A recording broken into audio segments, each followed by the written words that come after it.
مستحبات کا ایسا التزام مت کرو جیسے واجبات کا کرتے ہو. اگر ایسا التزام کرو تو پھر وہ مستحب مکروہ ہو جاتا ہے. مستحبات پر مداومت تو جائز ہے.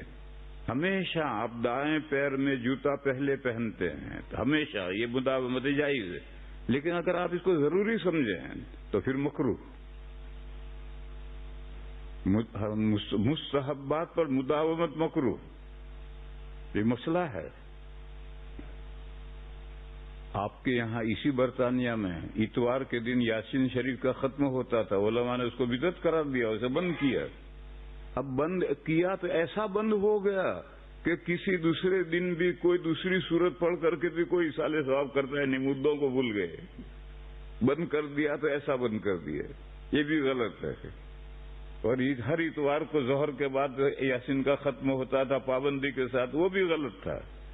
قاعدہ سمجھو، مستحبات پر مداومت جائز ہے، لیکن مستحبات کے اوپر التزام یعنی ان کو سر پہ لے لینا کہ یہ تو کرنا ہی پڑے گا، یہ مکروہ ہو گئے.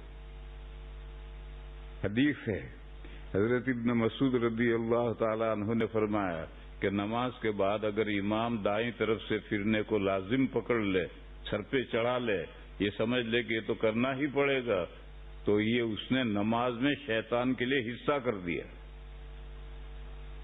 میں نے، ابن مسعود کہتے ہیں، میں نے بارہا نبی پاک صلی اللہ علیہ وسلم کو بائیں طرف گھومتے ہوئے دیکھا ہے.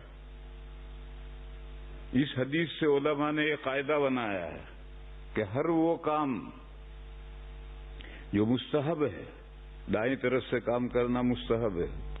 کوئی بھی اچھا کام کرو دائیں طرف سے کرو، تو دائیں طرف سے گھومو، یہ بھی مستحب ہے.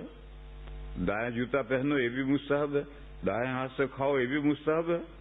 لیکن اس کا اتنا التزام کہ دائیں ہاتھ ہی سے کام کرنا پڑے گا، دائیں طرف ہی گھومنا ضروری ہے، تو اب وہ بدعت ہو گیا.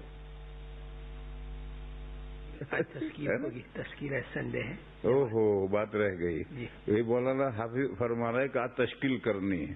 دیکھو یہ بھی مکروہ ہو جاتا ہے جب آپ یہ طے کر دیں کہ ہر اتوار کو بیان کے بعد تشکیل ضرور ہوگی. یہ مستحب کو لازم کرنا یہ بھی بدعت بناتا ہے.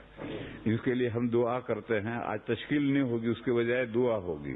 اور یہ مسئلہ یاد رکھو، کسی بھی چیز کو ایسا لازم کر لینا کہ یہ تو اس وقت کرنا ہی پڑے گا، اس سے وہ مکروہ تحریم میں ہو جاتا ہے. تبلیغ والوں نے اپنے بیان کے بعد کچھ بھی ہو جائے تشکیل ہونی ضروری ہے. ایسی شریعت کو مت بگاڑو، اس طرح سے شریعت میں اضافے مت کرو.